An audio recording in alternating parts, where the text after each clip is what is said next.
Alright everybody, with a moment of truth, we're going to put the new starter in. You can see a brand new starter right there. It's going to go in there. Hopefully we can get it to fit, because it was kind of a booger getting it out. Had to bend a couple little things here and there. But let's get this starter in. Okay, the first thing we're going to do is, this bracket had to come off the old starter. It holds a wiring loom right there. So we're going to have to take this 8mm, or you can use a 5/16 to get that off. So I'm going to go ahead and install that.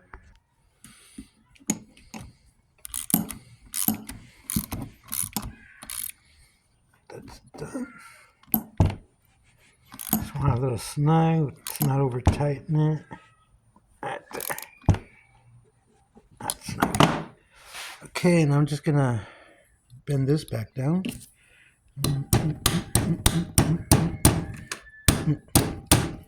There. Now it's nice and flush with the starter, so when you tighten it, it won't go this way or that way. And here's where the wiring looms are going to plug in. So let's get it in. So now I just got to finagle it down there. This little tube's kind of in the way, so I might bend it a little bit. I had to remove this bracket from the back of the head so that it would fit down in there. And because this one's going to bolt sideways to the transmission, not this way. So there's two different starters for this. And I guess it just depends on which transmission that you got. So let's get it in.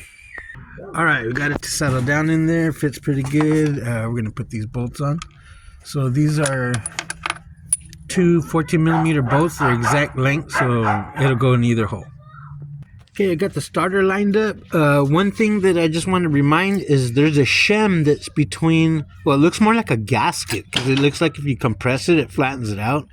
So maybe so water doesn't get in there. I'm not sure, but make sure you put that back on the starter before you install it, because it could cause water to go back down in there.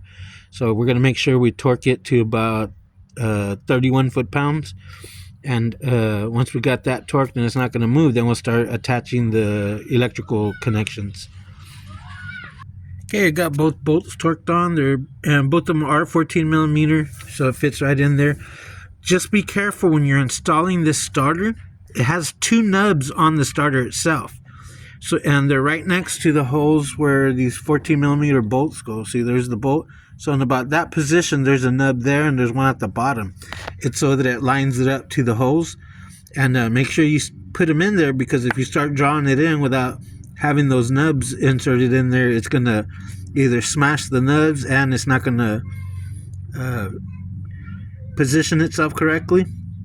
So I guess being that this starter is sideways, it has to be lined up instead of just sticking it in the hole and putting those two bolts on it. So right now mine's lined up, so just be careful.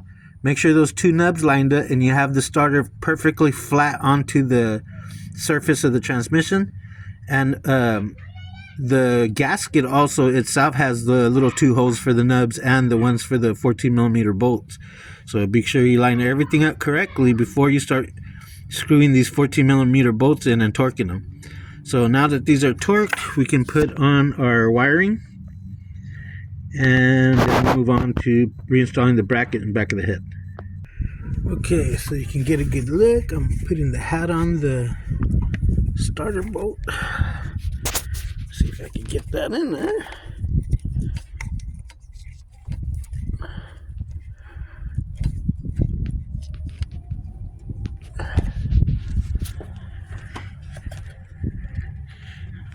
So like everything looking factory.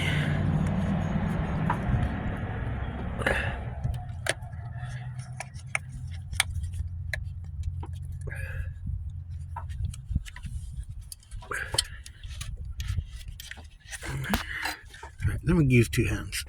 Okay, when I got the dipstick back in the transmission, this bracket's bolted on. Gotta find this vacuum line where it went.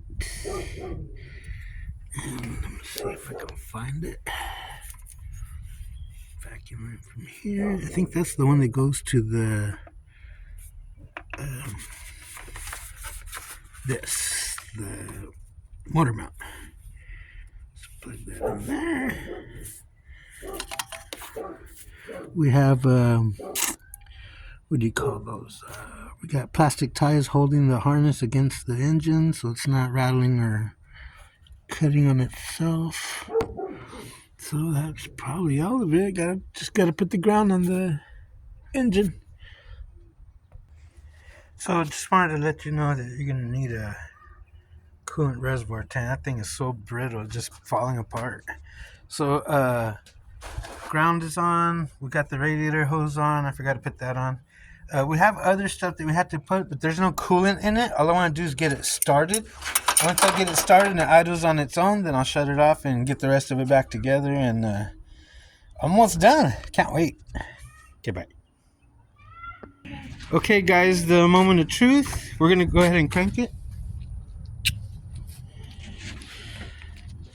My baby loves me. Okay. Cross your fingers.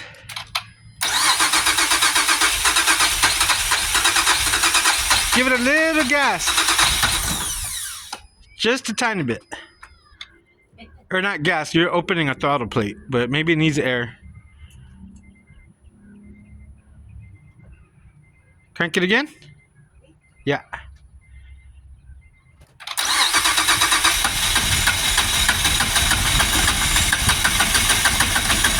Give it gas.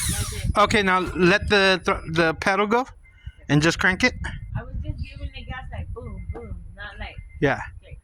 So don't do it no more. Let's see what it does without it. Come on. Oh, it's just it has that ghost start ignition system, so it continually cranks even after you let the key go. So try it again. Just open it just a tad.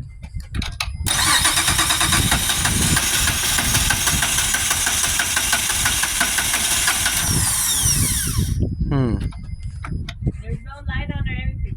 Okay. Turn it all the way off and then turn it all the way on.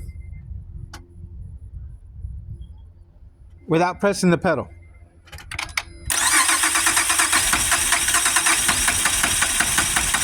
Come on.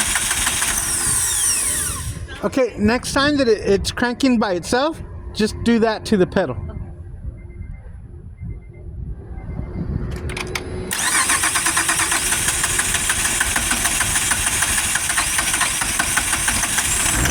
Awesome. Okay, let it idle.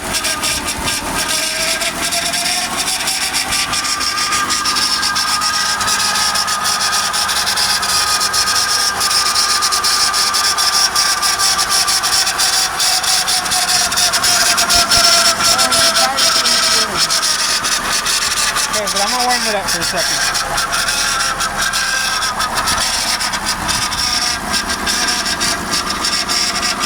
Everyone! Uncle Gibby's done!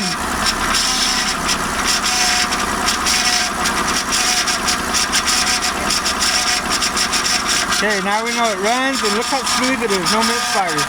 Now we just gotta work the bugs out of it. That's gonna take me some time.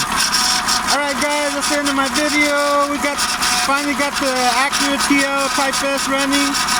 We gotta work the bugs on it. I'll make another video when it's nice and quiet and we're driving it down the street. But we still got stuff to do to it.